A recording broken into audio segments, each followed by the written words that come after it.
guys, magandang hapon. Magluluto po ako ngayon ng aming ulam sa hapunan. Tara, samahan nyo na ako guys. Ayan po, meron po ako ditong 3 itlog, sibuyas, bawang, kamatis, at ampalaya. Yan po ngayon yung aking lulutuin guys. Guys, gisa na natin yung ating mga ricado.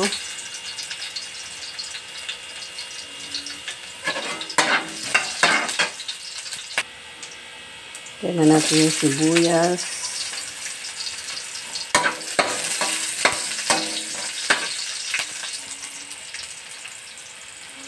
Kaya na rin natin yung kamatis.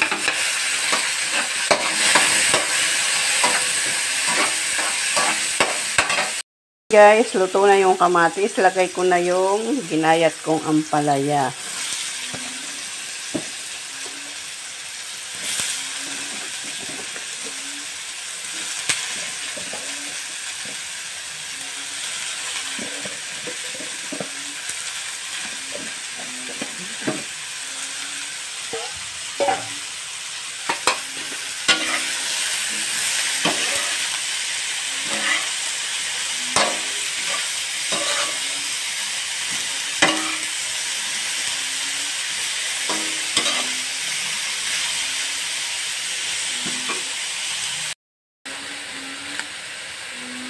Maglagay tayo ng konting pampalasa.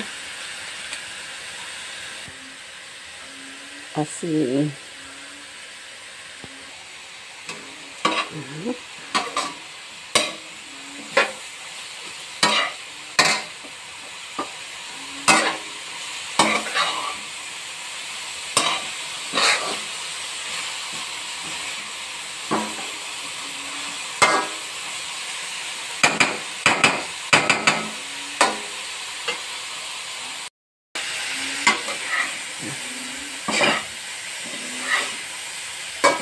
Yan guys, kanina nga pala natakot talaga ako sa aking pagbibideo.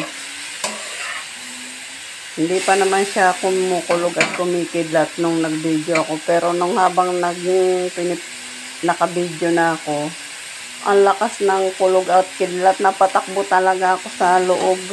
Natakot ako. Kaya yan guys, pag ganito palang may kulog at kidlat o umuulan, wag na tayong mag-video. Nakakatakot ko talaga. Grabe nervyos ko.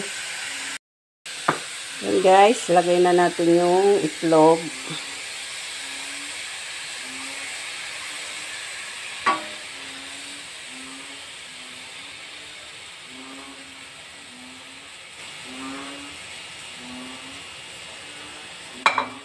Yan, hintayin lang natin na kumapit muna sa ilalim yung itlog sa ampalaya. Hintayin lang po natin na kumapit yung itlog sa ampalaya bago po natin baliktarin. Ayan guys.